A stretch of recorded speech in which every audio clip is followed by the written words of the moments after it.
Greetings, friends. Live coming to you from New York City with a green tea and a little bit of lemon in my cup. I'm so excited you're joining me here today. If you haven't already, please drop a hello in the chat so we can see where you're coming in from and perhaps what is in your cup. So I just wanted to say hi to Gail and Rachel and Jeff and Giacomo and Anja and Christina and everyone who's already said hi. If you haven't said hi yet, you're late to the party. I swear we're a really fun bunch here. If you're new, we meet here every single Wednesday at 1 p.m. Eastern, where we talk to interesting founders, experts, executives, all about what is working in their business so that we can copy it for ourselves, copy all of their homework, and apply it to our everyday lives. Today is a little different because as you'll notice, we don't have a guest today. It's just me and you joining for coffee. It's one of those times where sometimes you just want to catch up one-on-one for coffee. You're like, maybe we don't invite the third friend. Maybe they're kind of annoying us and we just want to have a one-on-one catch up. So that's what today is. And I'm really excited about it because I know that I've been wanting to catch up with you and hear more about what you're up to and what you're doing.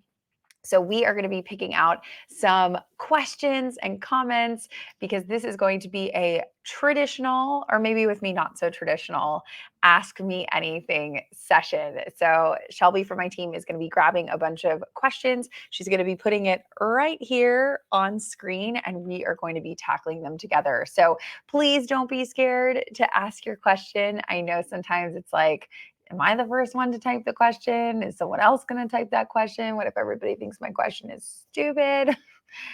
I promise you, there's no dumb questions here. And even if there were, that's the whole goal. If you're the dumbest person in the room, as I always say, then you're in the right room. So greetings if that is you, because hopefully that's me today. So let's dig in, tackle the first question, one of my favorite subjects, which is building your LinkedIn to the point where you can get 1,700 views in under 3 hours.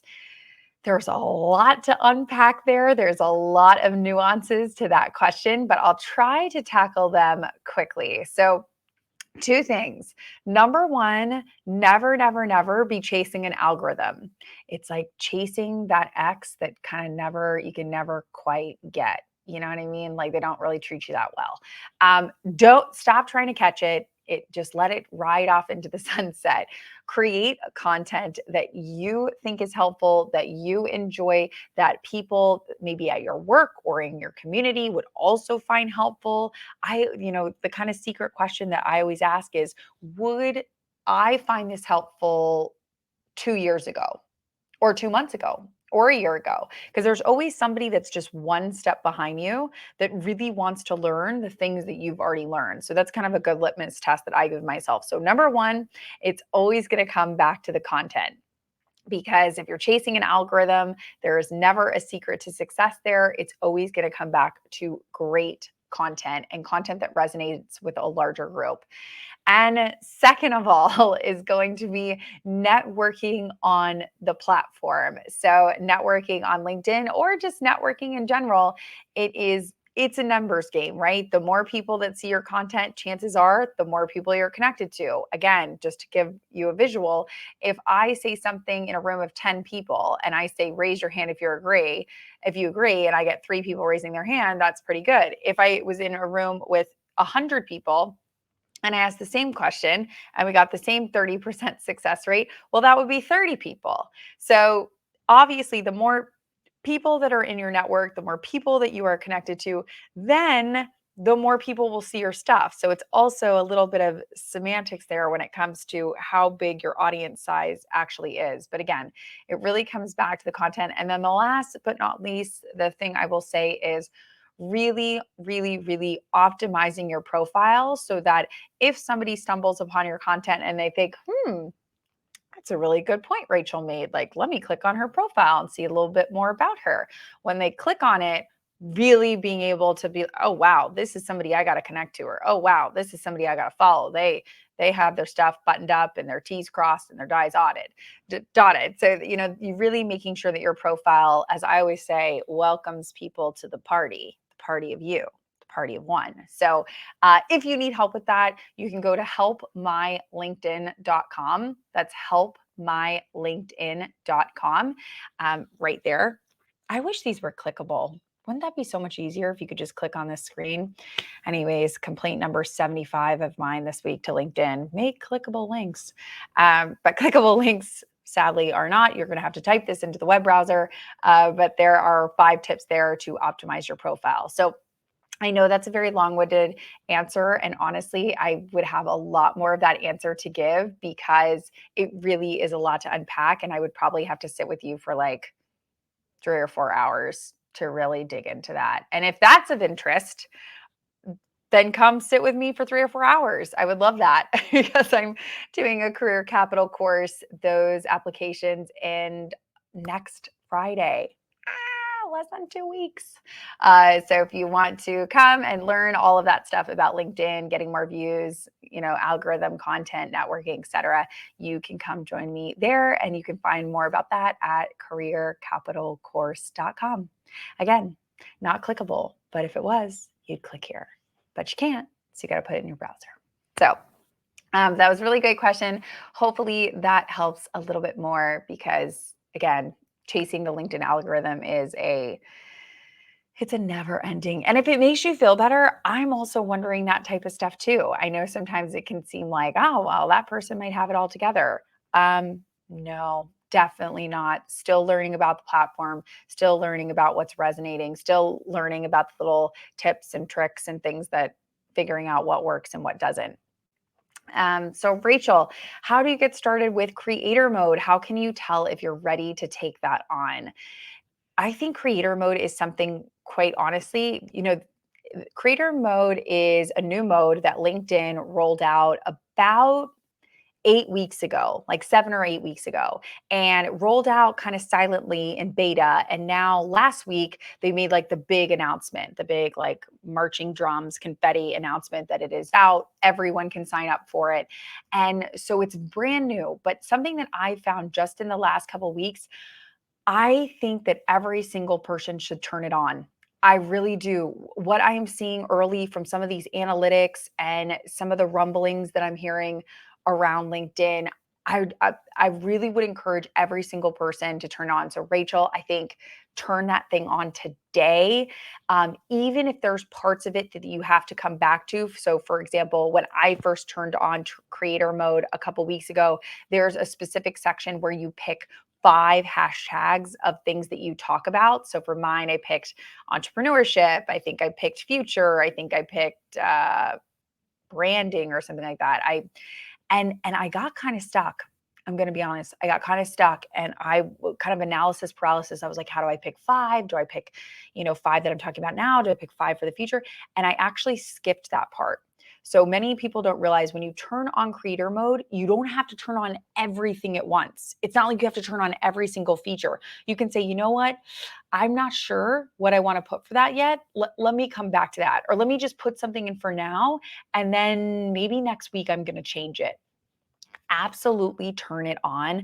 I think that they're putting a lot of spend. I think they're putting a lot of dollars into boosting the algorithm, into getting people to turn on creator mode. I know that that's something that they've been telling me internally was really, going all in on creator mode, really getting people to get excited about this new mode on the platform. I worked with LinkedIn and created like a 15-minute step-by-step, literally step by step, as in like you click this button. Like I go through the very, very, very nuanced step by step how to turn it on. So if that's of interest, you can go to turnoncreatormode.com. And it's a 15-minute video of me walking you through exactly how to do that. So Rachel, I would highly suggest you, and everybody, by the way, Ellen, everybody who's on this call, definitely, definitely, definitely do that because it's just so worth it. And I would say, honestly, you're ready to turn it on because you're engaging on the platform. Like if you are here right now live, or even if you're watching this as a replay in a couple days, it means that you're experiencing things on the platform. And if you're experiencing things on the platform, you are ready for creator mode, hands down. So I would, if everyone could just do one thing for me this week, it would be turn creator mode on. Even if you're going to switch it, even if you can't make up your mind, it's really, really, really valuable. So definitely turn it on. It's so worth it. If you were to start a new business, what are the things that you put into place before starting? What are things to avoid? So many things. So many things. I think I would do two main things before starting a business if I was starting a business from scratch today. Number one, I would go copy the homework of somebody else who's doing exactly my business, but is a little bit ahead of me. So if you're starting an app, if you're starting a peanut butter company, if you're starting a marketing agency, if you're whatever you're starting, go find someone either in your community or maybe here on the LinkedIn community that's doing what you do. Go copy what they're doing. And I know that people, you're not reinventing the wheel. Someone has started your business before. We've had capitalism for many, many years. Someone has started a peanut butter business. Someone has started a marketing agency. There is someone who has already done everything that you want to do. Go find that person. Go learn from all their mistakes. Go copy their homework. I get on such a soapbox about that, but join us here every Wednesday at 1 p.m. because that's what we're learning. That's what I'm doing. You're seeing it in real time. I'm going and copying other people's homework and I'm doing it live and we're doing it together so that we can skip all the things that they messed up on, all the things that were a disaster for them, and so that we can not do those things. Or we can learn how they did things and then we can just move to that. Kind of like a human cheat sheet, a Disney fast pass for life, for business. So that is really important. So that's number one. Number two, if I was starting a business from scratch today, I would tell everybody around you, family, friends, spouses, significant others, whoever, tell them what you're doing, tell them what you need help with, and tell them where you are going to fall short. We underestimate how much people want to help us, how many people want to see us succeed, and we overestimate how available our time is going to be. You think you are Superman. I think I am Superman. A lot of people think they are Superman, that no problem, we can start the business, we can walk the dog, we can wash the laundry, we can make it to the birthday party, we can buy that baby shower gift. You can't. You can't do it all. You are bound. You can't have all these balls up in the air. You're bound to drop some. That's just a fact. So if you can start preparing the people around you that, hey, I might be dropping balls and I need your help with this. And can you help me with that? That's going to set you up for a lot of success. So I would do those two things right now if I was starting a business. The number one thing to avoid if you are starting a business today would be from the start, get all of your ducks in a row. Get super clear, get super organized on what you need, what you don't need. Get really clear because there's always nice to haves. And by the way, that's true in life. Don't we know it? There's always nice to haves. But what do you actually need? So I'll use myself as an example. The first year and a half that I started with the marketing agency, I needed a phone, I needed a computer, and I needed my brain. Would it have been nice to have an office? Yes. Would it have been nice to have an office phone, a cool setup? Yeah, all of those things would have been nice, but it wasn't a necessity. So I would get really clear on what a necessity is versus a nice to have. I think when people don't avoid that and then they get in really sticky situations with office spaces that they're locked up into long-term contracts or partnerships where they're locked up into long-term contracts. So get really clear on what you need and what you don't. And I would also say I have a whole LinkedIn course about this, about starting a business. It's called Entrepreneurship Foundations. If you haven't checked that out, I would highly recommend it. We can drop the link in the chat, but that is 45 minutes of exactly this, everything I wish I knew and avoided and would have done. So I would highly suggest you check that out if you're thinking about starting a business. So hopefully that is helpful. What else do we got on the Ask Me Anything time? Ellen, how do you stay motivated? I stay motivated really with the help of other people. I know this is like the hill that I'm going to die on, but I have this theory And you might have heard me say it already, that the old school used to be you are the summation of the 5 people you spend the most time with. And that used to be like the thing that you'd hear all the time. But now I think thanks to these guys, we are the summation of the 5 people we spend the most time with digitally and in person. And so I think if you were to take a peek at who I follow on Instagram, who I'm connected on LinkedIn, I do a really clear job making sure that the accounts I follow, they don't make me feel bad. The accounts that I follow don't make me have that sort of icky comparison, green with envy and jealousy. They motivate me. And so I think really surrounding myself with that motivation is clear. And I think what also helps me stay motivated is staying true to myself and saying, when I wake up every day, what am I doing on this planet? Why am I here? What is my purpose? Now, is every day sunshine and rainbows? No, of course not. That'd be delusional and crazy. Of course, I have days where I cry. Of course, I have days that are awful. And I'm like, why am I doing this? Yeah, those happen. Sometimes I put them on Instagram, sometimes I don't, but they definitely do. But I would say, honestly, and I know some people disagree with this, I would say if 70 to 75% of the days you're waking up being like, I'm excited to go to work, I'm excited to meet my coworkers, I'm excited to dig into this project that we were going to do, that to me, that's a win. And I know for some people it's like, well, you should strive for 90. Yeah, that'd be nice. But like, I'm also in the camp of 2 push-ups is better than 10 push-ups some days because you're at least doing the 2 instead of the 0. So I really think that it's focusing on how you can stay motivated, how you can really get excited about the things that you're doing and the things that you're working on. So hopefully that's helpful and gives a little insight into how I stay motivated and how I can continue to kind of get myself excited about each day. Giacomo, we're seeing lots of artists coming back on stage, lots of new albums. Is there an artist that impresses you with a new marketing campaign? I think there's a lot of artists that are doing really interesting things in the space as we kind of come back to live events, as we enter our new normal. I think that that's really exciting.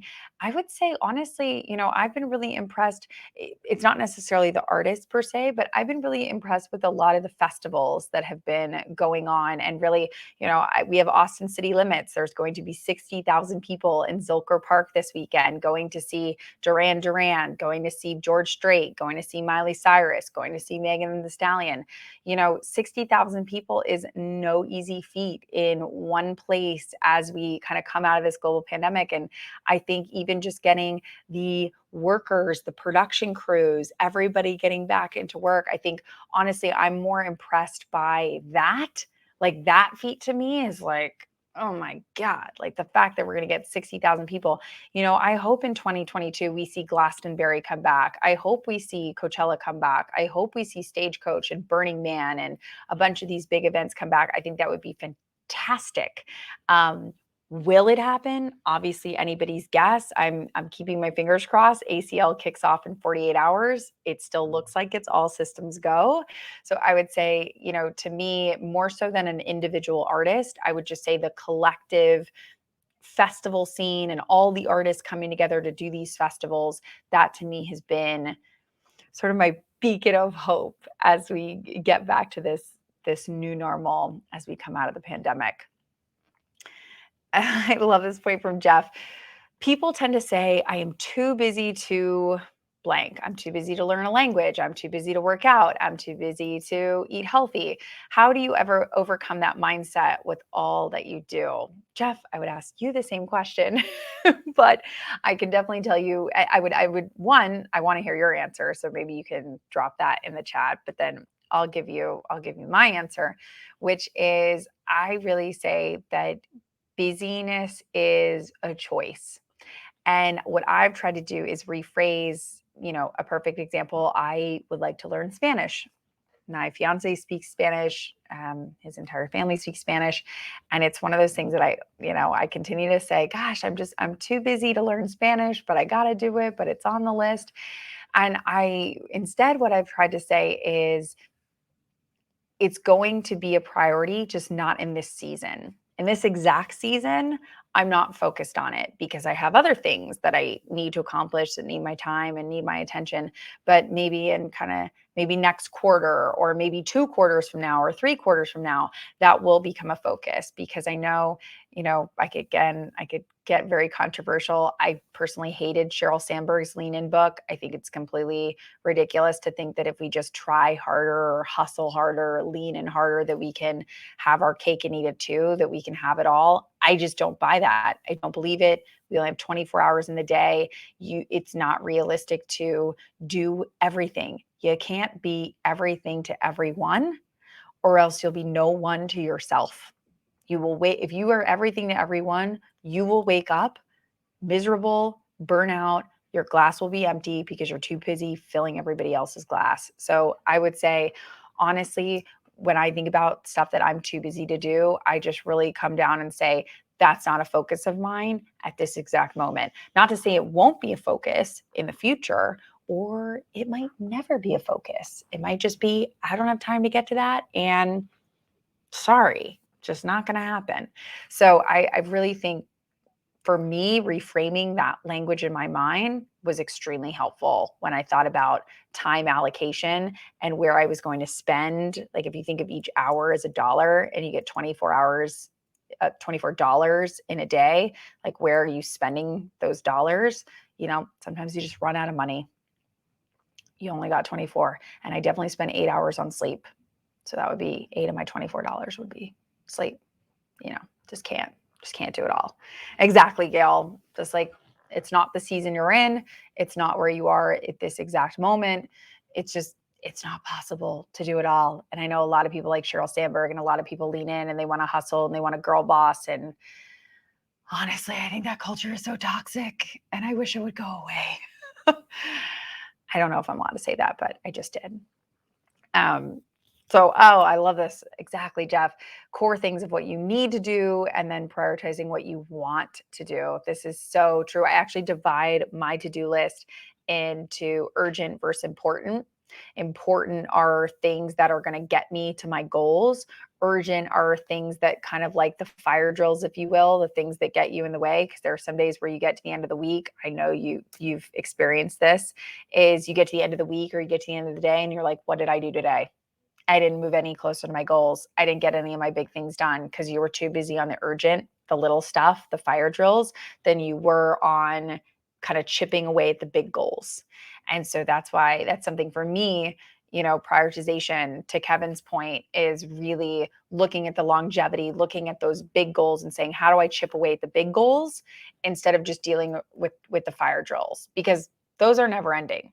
There's always going to be dirty laundry. There's always going to be dishes to do. There's always going to be, but like that, those big projects, those things that you really want to do, that's the stuff where all of a sudden 2 weeks go by and you go, wow, I haven't made any forward motion on any of those things, but I've accomplished a lot of these little things. But the big stuff is what, if I could like really focus in on that to me is where I'm prioritizing my time and prioritizing shipping away. Yes, Christina shook my head the whole time when referencing the Sheryl Sandberg Lean In book. Girl, I mean, there's not enough tea time in the world for me to dig into how problematic that book was. And she's probably listening to me. My Facebook's probably listening to me. I'll probably be banned. Sheryl, I'm sorry. But that book was tragic and toxic, and it just was so not needed. And if we could just retract the whole thing. Although I think she did come out with a book like 2 years later. I forget what it was called, but it was basically like an I'm sorry book. It was basically like an oopsie book. It was like, oops, I know I told everybody to lean in, but maybe I shouldn't have done that. And it was like, yeah, maybe that was bad. Jeff, everything you're doing, are you looking to expand more in 2022? What are some arenas that interest you? I have the curse of always expanding. I have the curse of always thinking big. So yes, I think 2022 is definitely a year that I see a ton of expansion. I see a ton of growth in this space of communities of networking. I see a ton of growth in the personal development space. I think that's going to be huge. I know that there's been a lot of talk on traditional media like the Wall Street Journal and the BBC, but also on platforms like LinkedIn that are calling it, the great resignation or the great reshuffle. There's lots of names that people have branded it, but I mean, we're friends here. We're sitting around having a little coffee, having a little tea time. I mean, let's be honest, a lot of people switched their jobs. A lot of people quit. A lot of people got fired. A lot of people got furloughed. A lot of people were like, what am I doing here? How did I get here? And am I even happy? So I think in 2020 and 2021, there was a lot of come to Jesus moments that people had. Come to Jesus moments with themselves, with their spouses, with their families, with their jobs. And they're like, whoa, what am I doing here? What's going on? Am I happy with my work? And I think in 2022, we are going to see a lot of that come to fruition. I think a lot of people are going to be switching jobs. I think entrepreneurship is going to blossom. I think a lot of people will see niches that they can strive in and open businesses in. I think that's going to explode in 2022. I think the funding space will be interesting to watch in 22 as, how are all these new businesses getting funded? And I think a lot of people will utilize, quite frankly, the technology that we have seen develop faster in the last 2 years, whether it's through NFTs, whether it's through the blockchain. We've just seen such a rapid amount of growth and transfer of wealth. I think it's going to be super interesting to see. I think, Kelly, 4 million plans for 2020. Yeah, exactly. So I think, yes, there's lots of places that I can see expanding in a big way. And I think for me, why I was so excited for everybody to turn on creator mode, why I'm so excited about this career capital program, why I'm so excited is because I think, again, whether you want to call it the great resignation, whether you want to call it the great reshuffle, if you get down to the brass tacks of it, people are switching their lives around. And anytime you're switching your life around, you got to figure out where you're going, how you're going to get there, and what you got to do to stay on track. And so I think that that's going to be a main focus of mine in 2020 is really how do I look at that and continue to grow and continue to do more in that space because I think it's going to be huge. I think it's going to be huge what people are doing. And I think it's only going to get bigger as we move even into 2023 and 2024. I don't think it's something that's going to go away anytime soon, especially with the work from home, especially how we've seen work reshuffle and change. Cat's out of the bag, genie's out of the bottle. You can pick any punny dad saying that you want, but we're not going back. We're not going back to how things used to be. So we gotta navigate this new thing and we gotta figure it out quick because it's not going anywhere anytime soon. So hopefully that helps in a very long-winded way answer your question. I would also say, for anybody that might be joining that is thinking about making a change, that is thinking about what they can do to prep themselves. If I could offer one piece of advice, I could offer lots, but let me just leave you with one. The one piece of advice I would offer is sometimes it is very difficult to evaluate yourself.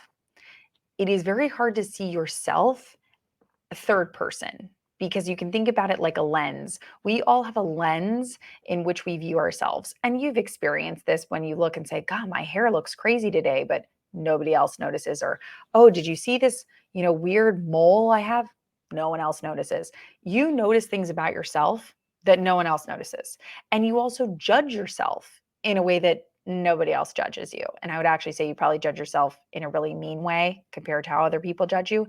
But you're not an accurate judge of yourself ever. You're not an accurate judge of how you appear at work. You're not an accurate judge of how you do at work. You're just not. You're impartial. And so I think if anyone could take anything away from this, it would be in the next 5 to 6 months, really focusing on, can I ask 5 people? Can I ask 10 people? Can I ask 20 people? What do you think my superpower is? What do you think I'm really good at? What do you think comes naturally to me that I don't even realize? I think getting outside perspective is something it's a lost art. we haven't been doing it. We especially haven't been doing it the last 18 months that we've been sitting at home in our sweatpants making banana bread. I'll tell you that. We definitely haven't been doing it then. So I think if I could offer one kind of takeaway is that if you can come into 2022 and you've already done that, you've already kind of surveyed the room, you already have a more accurate description of who you are and what you're good at, where you're going to go for work, you will hit the ground running in 2022. You will hit the ground running. You will be like Usain Bolt, like people won't be able to catch you because the amount of self-evaluation or self-discipline that people have or that they've done during the last 18 months is not great. It's not great. It's not bad. It's probably like a D plus, D minus, but it ain't great. So if you could just do that, that would be, you'd be leaps and bounds ahead of people that are coming out of this pandemic who might be trying to do something similar to what you're doing or get the job that's similar to yours or do something that you also want to do. I love this question from Jane. How do you divide your daily energy, assuming that we all have limited available time during the day? Work versus emotional versus friends, family, toxic people. Have you how to remove or purge people from your life or your network to make more energy available? Jane, absolutely. Just like the spring cleaning that you do in your closet where you look at that sweater and you're like, actually, I haven't worn that sweater in a really long time. It needs to go. Just like you do cleaning in your closet, you absolutely need to do cleaning it with your friends, with the people around you, coworkers. I would say, one thing that I always talk about that I sort of harp on with people is mentors and advisors. I'm always like, get a mentor, get a mentor. And people are like, well, enough with the mentor talk. But really, and this is such a great point because people also don't realize you got to clear out your mentors. You got to clear out your advisors. I don't have the same mentors I did 5 years ago. I don't have the same mentors I had 5 months ago in some cases when it comes to certain things because you're dynamic and you're changing and you're evolving and it's like a stair. You're constantly stepping up. So you're not going to have the same people around. And by the way, I forget the cheesy line that shows up on like billboards, but it's like some people are meant to be in your life for a reason, a season, and then something else that rhymes with reason or season. I don't know. I'm sure you could put it in the chat. You know what I'm talking about. But not everybody is supposed to be in your life for the rest of your life. Do you remember your fifth grade friend? I don't. They're probably not in your life anymore. So, but they were great in fifth grade. Loved you on the playground, but you're not in my life anymore. So, yes, I absolutely think, and I would say, especially if you're trying to do something different, if you're trying to go after a new job, if you're trying to go after a promotion, if you signed up for a marathon, if you're trying to push yourself in any way, there is a very good chance that people in your life, they're not ready for the new you. They're not ready for the new you. They want the old you because the old you makes them feel better about themselves. So they might make fun of you for this new thing you're trying. They might kind of dog you about this new thing that you want to do. And those people, maybe just kind of phase them out a little bit. They could always come back, but, get people that are like, oh yeah, you signed up for that marathon, Jane. That's freaking awesome. You're going to crush it. Do you need help? How can I train with you? Or, oh my gosh, Jane, you're going after that promotion. Yes. We'll do fake interviews with each other. Like I'm the boss and, you can practice your pitch on me. Like this is the type of energy and these are the people that you want around you. So absolutely go find that energy, go pick up that energy, go surround yourself with people who have that energy. And, those other people, they might circle back into your life. They might phase out and stay phased out, but absolutely you've got to stay dynamic and you've got to stay really diligent about, who you're surrounding yourself with and what type of energy that they are bringing into your force field, because holy moly, it can make such a big difference in figuring out what you want to do and what you want to accomplish. Absolutely. To Kevin's point, negative energy and people have got to go. Bye. Bye, Felicia. They're out. Get them on out. Anja, what are some frameworks people use to prioritize this work and life? I will encourage Kevin and Gail and Jeff and everybody to answer in the comments, but I'll answer for me, what are some frameworks I use in terms of prioritizing work and life? And for me, In addition to that urgent versus important list that I was talking about earlier, I actually put some personal to-dos on the same sheet of paper, if you will, as my work to-dos. And they're personal things. And it could be something like call a friend. It could be something like send a birthday card. It could be something like send somebody flowers. I think that it's important to think of your personal to-dos with the same weight and the same purpose as you would work, if not more important, but definitely of equal. Because I think sometimes we get so focused on work and we get so frantic that all of a sudden it gets to the end of the day and you're like, oh, I forgot somebody's birthday, or like, oh, I never sent that thing because I've just been so focused on this work thing that I'm doing. So I like to put it all, even if it's just a couple things, on the same piece of paper so that it's right there in front of my face. It's hard to escape. So I'd say that's really important. And again, I know I keep coming back to this, but I like to look at it for seasons. So again, I'll use myself as an example. For me, traditionally, September, October, first beginning of November, super busy, Anja, like crazy, like super busy. The marketing agency's busy. My speaking events are busy. Just it's busy, busy, busy. Then pretty much from like Thanksgiving to New Year's, super quiet. Everyone's kind of, it's Hanukkah, it's Christmas, people are out, it just gets super quiet. So I also look at it as, listen, if in the next, call it 10 weeks, I'm not doing a great job at prioritizing my life balance, my life cup, because I'm too focused on work, that's okay. You know what? Because in December, I'm going to fill that life cup right up because the work cup will be less. So I think it's a bit of a juggling game. There's no perfect answer. I don't think anyone has a perfect system. It's Kelly has a great, thinking about it in frameworks with work hours, but it's hard. It's never going to be a one size fits all. It's never going to be like, well, I have this one magic system and it works well for everybody. It's a lot of trial and error. It's a lot of seeing what works for you. It's a lot of seeing what works for you again in this specific quarter or this specific season or this specific year and what you're thinking about. So I think it depends on what you're doing and what you want to do. So hopefully that helps. And Gail, yes, I think blocking work and time blocks, those are going to be really, really impressive. And I think just kind of finding time where you can, that's going to be so, so helpful. But again, I'm still trying things all the time, which is why I'm so glad that we meet here every single Wednesday at 1 p.m. Because when we meet here, we can share those tips and tricks and like, hey, I tried this new thing, and hey, you tried this new thing, and did this work for you? And, I think that that's why spaces like these are key, and you can copy the homework and you can see what's working for other people. And again, it's a human cheat sheet. It's a human fast pass. It's a human game code of, figuring out the secrets and what works and how you can copy that and make it work for other people. So I think coming here Wednesdays at 1 p.m. is pretty darn great. And it's why it's my favorite meeting of the whole week, every single week. So hopefully that helps. Jeff, have you ever thought about getting involved on the other side of the funding desk?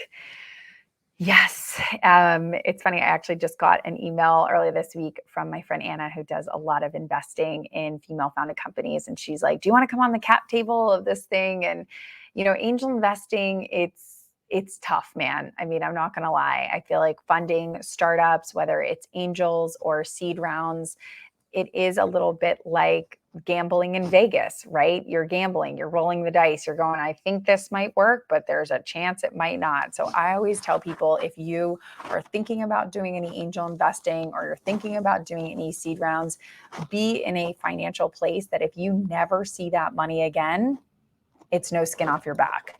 So if you see a great opportunity, I'm going to go invest $10,000 in the angel round of this business, you have to be really okay that if you never see that $10,000 again, just goodbye into thin air, that you're okay with that. And you're not bitter, and you're not angry, and you're not mad at the founder, and you're not mad at the management team. You have to be like totally okay with that is just going away. And so if you can get to that point, I say like invest all the way. For me at this current moment, again, going back to seasons, I would say for me, the way that I like to dive into new projects or new things that I'm working on is I like to be an observer. I like to go in, I like to learn how everything works. So for me, before I would start angel investing or had a seat at the cap table, what I would probably do is honestly spend like a good 6 months studying other deals, other investments, getting in on conversations, joining things like this with intelligent people. I know my friend Cody, who we had on last week, is all about buying small businesses and creating passive income streams. I hang out with her all the time in Austin. I'm learning a ton from her when it comes to that. So yeah, it would not surprise me if in 3 or 4 months, Cody said, here's a deal and I think we should do it together. And I was like, you know what? Okay, I've learned so much from you in the past 4 months. This is a great idea. But I think getting really educated on the space, getting really educated on the opportunities is the way I like to approach it. So I think for me, before I start getting on that cap table, I'm going to be doing a lot more sort of investigative and learning work. But it's definitely something that interests me. And I totally agree. We need more women on the cap table. We need more people that are excited about the space and really investing in other founders or opportunities that they think are meaningful, because I think that that's super, super key. Ellen, I love this question. Who are your current professional inspirations? Honestly, I feel super lucky to be able to say this. We get to have coffee with a lot of them. Like, that's kind of like my secret excuse. Kind of have crushes on these people. Like me from last week, she's a wealth of information. It's ridiculous how successful that she's become. And I'm like, oh my God, I have a crush on you. Like, you're doing all this amazing stuff. This is so powerful. So we've had amazing, my friend Jim Quick, amazing what he's built with his whole education company, Quick Learning, his New York Times bestselling book. It's just that sort of stuff to me is like, oh my God, you're like my crush. You're like my work crush. So I love kind of having them join in and say like, what are you doing? Like, tell me everything. This is so cool. So I'm actually really excited because I think as we move into later this year and in 22, we have some really, they haven't like confirmed yet, but we have some awesome work crushes and kind of work heroes of mine that are going to be joining us for coffee that I'm super excited about. But I think, you know, when I look at professional inspiration, there's always the big guys, if you will. There's the Sarah Blakeleys. There's, you know, these people that have made billions and billions of dollars. But those are the Oprahs of the world, you know, the Gayle Kings, that, you know, the people that have done like enormous, Katie Couric, et cetera. So I think there's always going to be like that level. But I think for me, what I get more excited about is what I would call like the attainable level, if that makes any sense. I mean, not saying that like all of us can't be, you know, Katie Couric or Oprah or Sarah Blakely, you know, we could, but I get it just like a little bit more excited. To use like a movie example, I would get more excited about seeing somebody that I watch from like Queer Eye for the Straight Guy than I would from like Tom Cruise of Mission Impossible. It's like, I just watch more of, I feel like those people that I could really like meet them and be friends with them. And maybe some like the Tom Cruise, the big people, it's like, well, you're probably never going to be friends with them and you're probably never going to meet them. So that's just a no. But Angie, I love Gates is my work crush. Jeff, yes, Jim Quick was freaking amazing. So yeah, I think that the more attainable work crushes for me are super exciting.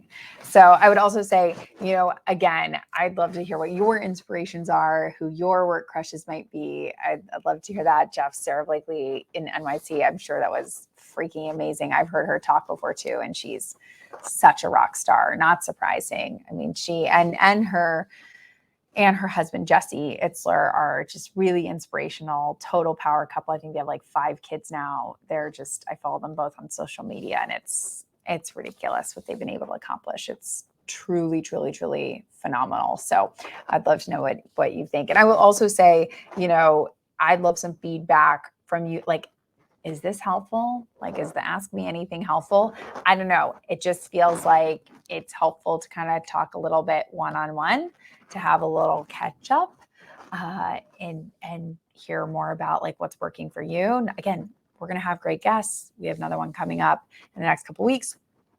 But sometimes it's just good to catch up just us. So hopefully that this is hopefully this is helpful for you too, because I know it is definitely helpful for me. But I would also say, if you think of a question or you think of a point or you wanted to say something and then you forgot, email me, DM, tweet. There's lots of ways, smoke signal.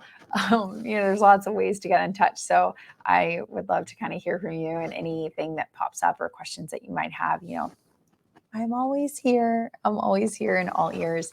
But next week will be really fun. Next week, we are doing a mini workshop.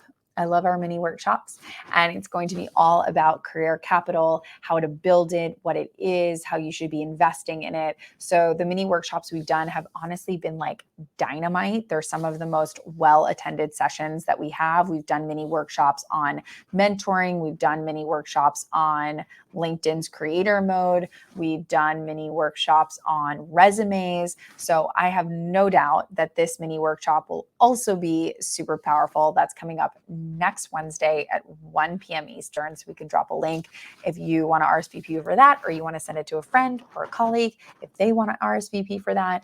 But that will be super fun for us to kind of dig in and really kind of go deeper in that mini workshop and figure out how you can start prepping yourself for 2022. I know it's crazy, but this week, October starts. I know, it's like get the Halloween decorations up, but also, holy moly, I can't believe it's October, which means October, November, December, we are in Q4. We are in the T minus 90 days until the end of the year. So I'm super stoked about this mini workshop, because I think we're going to dive into a lot of stuff that I would love to see you crush on in the next 90 days, so that when you go into 22, you're feeling like, boom, I'm ready. I'm ready for the new year. I'm ready to attack this at like 100 miles an hour. So hopefully that's helpful. And Rachel, I know sometimes it can be tricky to find past episodes. Hopefully that is helpful. They are all listed on the website. If you go to kimkalp.com and you click on podcast, you can see a full list of episodes, and we put in a handy dandy search bar. So if you want to search Jim Quick, if you want to search marketing, if you want to search sales, if you want to search, I don't know, some other keyword that you thought about from the talk, there's a search button there. So hopefully that makes it even easier to comb through. I think we've done 64 of these episodes now, or 65. So I know that that's a lot to scroll through. So that's why we made the handy dandy search bar, hopefully super easy. So if you said, what were the sessions we learned about sales, it will pull up all the sessions that are attached to sales. So hopefully that'll be easy for you to navigate a little bit more. But I just wanted to thank everybody so much for joining today. This was so much fun. I had a blast with this Ask Me Anything. So, Rachel and Jeff and Ellen and Gail and, oh my gosh, Giacomo, everyone, just like these questions were amazing. I felt like catching up with you is amazing. I loved all these tips that you guys are putting in here. I feel like I'm going to be stealing a lot of these too. So I really, really appreciate it. And I hope you will all join me next week for the mini workshop, because I think it is going to be amazing and packed with a ton of value. So thank you, thank you, thank you. I hope you have an amazing rest of the week. And I'm sending you a big cheers from me to you in New York City, to wherever you are in the world. But thanks so much, and I'll see you next week.